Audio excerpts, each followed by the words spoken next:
2, 3. Buenas tardes, profesor Raúl. Junto con mi grupo, hoy les vamos a presentar el trabajo sobre el balance general y estado de resultados. Los integrantes del grupo son Lilian Espinosa, Camilo Fraser, José Navarro, Sofía Salgado y quien le habla, Matías Vivanco. El balance. ¿Qué es el balance? En simples palabras, es una foto que refleja la situación financiera de una empresa en una fecha determinada.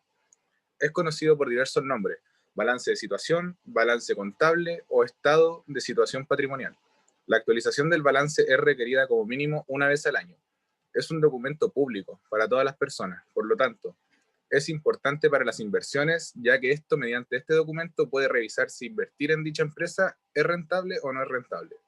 La importancia de este balance es tan primordial debido a que nos ofrece información más importante en un solo vistazo. Este documento nos informa la variación de un tiempo determinado, el cual nos sirve para comparar los balances entre diferentes periodos. Es una forma eficiente de llevar el control de lo que se tiene y de lo que se debe. Por lo tanto, muestra la situación actual de los activos, pasivos y el patrimonio. ¿De qué se compone esto? Está estructurado por 3 grandes elementos patrimoniales, los cuales son pasivos, activos y patrimoniales.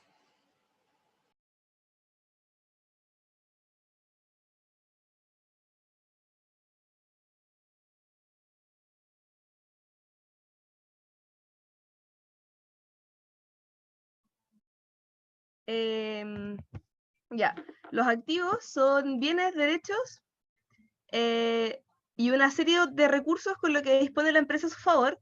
O sea, en pocas palabras, es lo que la empresa posee de valor. Cuando hablamos de la liquidez de un activo, en un balance se refiere a la rapidez con la que este se vende y se clasifican en orden de una mayor liquidez a una menor liquidez. En los activos encontramos 2 subcategorías, las cuales se ordenan en activo corriente y en activo no corriente. El activo corriente también se denomina como circulante y es donde se incluyen los bienes o los derechos que se mantienen de una empresa durante menos de un año y se adquieren para su venta o comercialización a corto plazo.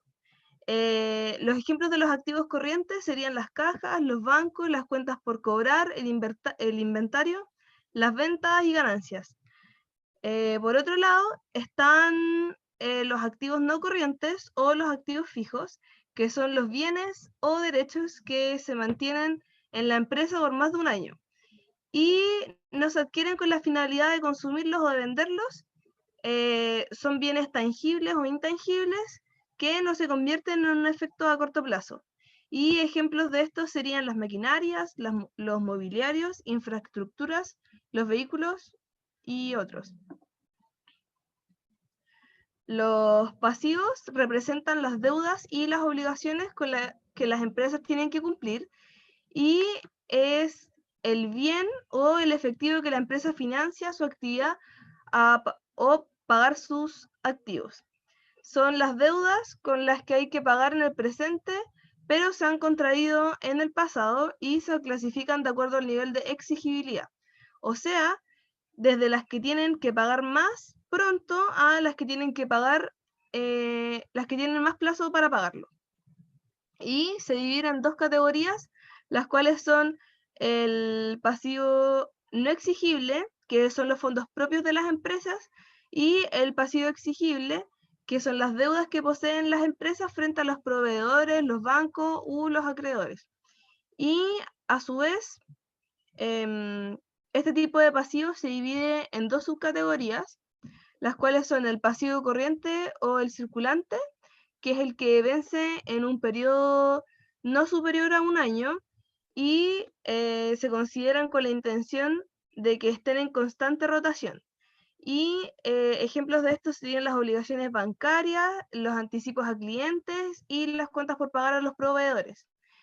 El pasivo no corriente o el fijo es el que vence en un periodo superior a un año y ejemplos de estos son los créditos bancarios, los documentos por pagar y las deudas a largo plazo.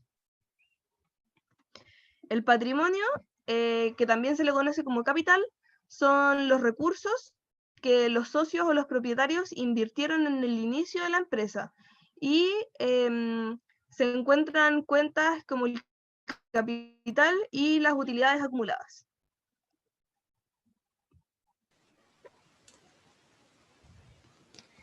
Bueno, ahora podemos ver un ejemplo de un balance general en el cual encontramos las cuentas ya mencionadas anteriormente y tenemos el activo circulante, que encontramos caja, banco, cliente, almacenes y deudores diversos.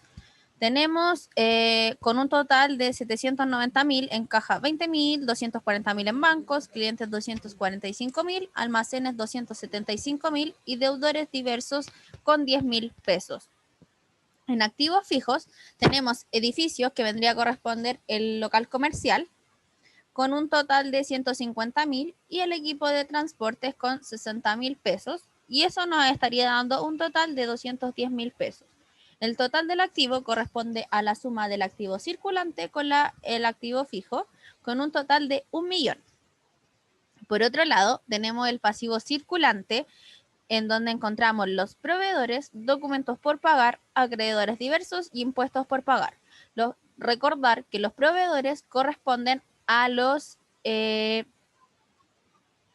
personas que nos proporcionan insumos y materias primas para el funcionamiento de la empresa, y los acreedores son los que se encargan de proporcionarnos, pueden ser los créditos o también mobiliario o vehículos. En proveedores tenemos un monto igual a 125.000, en documentos por pagar 45.000, acreedores diversos de 10.000 y impuestos por pagar de 20.000, obteniendo un total de 200.000. En pasivo fijo tenemos los acreedores hipotecarios con un total de 60.000. Y por otro lado tenemos el capital contable, que es el capital social y las utilidades retenidas, que corresponden a 350.000 y a 390.000, y eso nos estaría dando un total de 740.000. La suma de pasivo y capital es el que nos da el total de 1.000.000, el cual la suma de ambos tiene que ser igual a la totalidad de los activos para que el balance esté completamente cuadrado. Nos podemos dar cuenta que el balance tiene una matriz súper básica, ya que no cuenta con los asientos más comunes, que vendrían siendo el debe y el haber, por lo tanto se ingresan automáticamente los valores.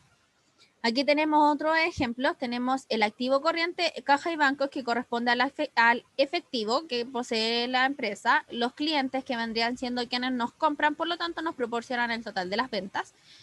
Las otras cuentas por cobrar, que podría ser algún servicio que le hayamos prestado quizás a un proveedor o a otro lugar.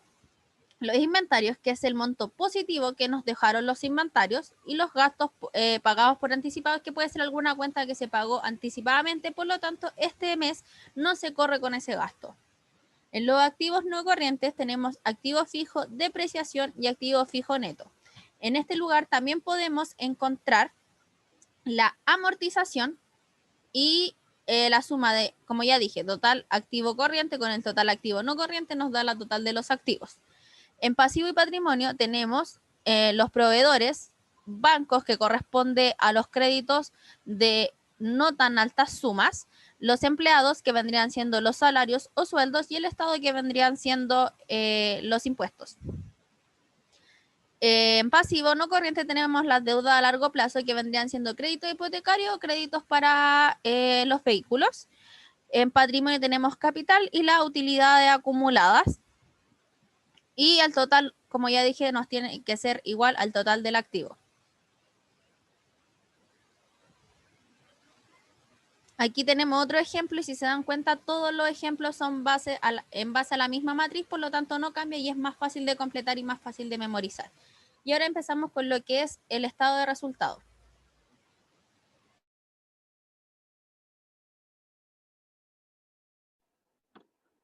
Bueno, profesor, el estado de resultados corresponde a un reporte financiero que nos entrega información detallada de los ingresos y los gastos de una empresa o un negocio determinado.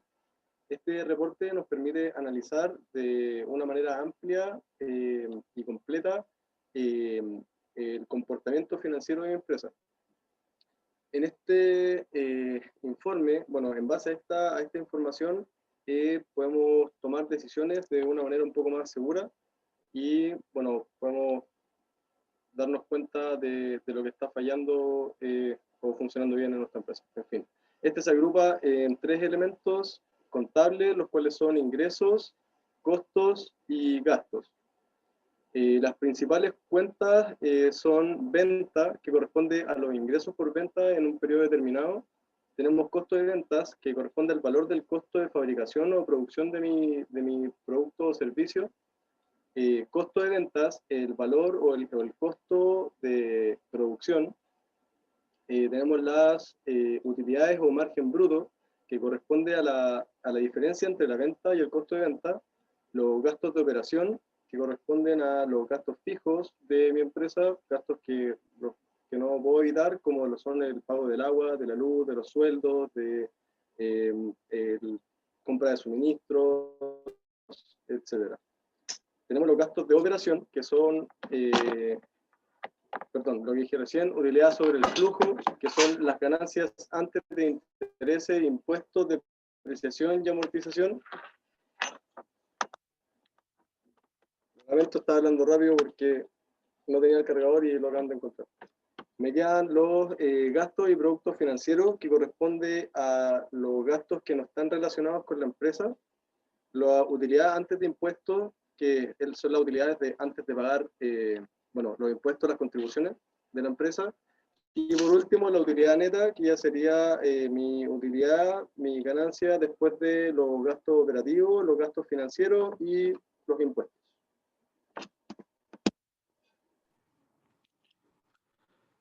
Ya. Ok, hola profe. Ok, por el lado de los activos corrientes, para calcular el total activo circulante, se tiene que sumar las cifras de la caja, el inventario y el alquiler anticipado. También a su vez, considerando el activo fijo mobiliario, que vendría siendo un total de 35.000, y el activo intangible, software en este caso, que vendría siendo un total activo intangible de 6.000. Sumando todos estos activos vendríamos teniendo un total de 210.000. Lo mismo aquí con los pasivos corrientes. Para obtener el total pasivo circulante hay que sumar las cuentas por pagar y en este ejemplo también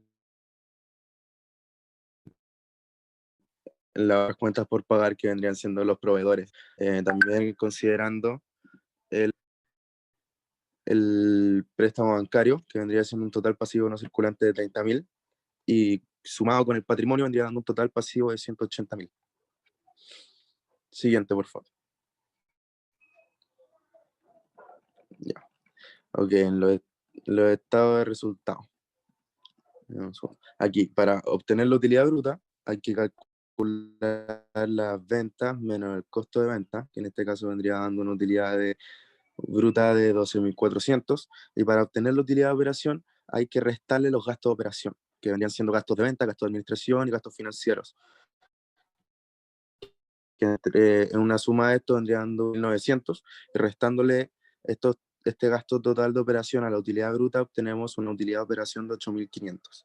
Y para obtener una utilidad ante impuestos hay que sumarle los otros ingresos no operativos y a su vez restarle los gastos no operativos, que vendríamos teniendo una utilidad de 8.255, como se puede observar aquí. Siguiente, por favor. Ya, ok, para la asesoría jurídica, aquí, para obtener los ingresos operacionales, hay que sumar las asesorías con las comisiones. Y para obtener la utilidad en operación, antes de estas siglas en inglés, que en ISR y PTU, que vendrían haciendo referencia a amortización, intereses y depreciación, hay que restar los gastos operacionales, que vendrían siendo los sueldos, la propaganda, servicios, otros gastos, a los ingresos operacionales. Vendríamos teniendo un total de 6.900.000. Y para obtener la utilidad neta simplemente se le tiene que agregar el impuesto sobre la renta, disculpe, que vendría equivaliendo a un 28%. Y quedaría con una utilidad neta de 4.968.000 pesos. Finalmente, concluyendo con nuestro trabajo, el balance sirve para ver si la empresa tiene el manejo necesario de sus ganancias y si es conveniente o no invertir en ella. Y el estado de resultado es para ver la ganancia o pérdida de la empresa, lo cual es muy útil para saber si el negocio va a rentar sí o no. Muchas gracias por su atención. Se despide el grupo. Muchas gracias, profe, por su tiempo.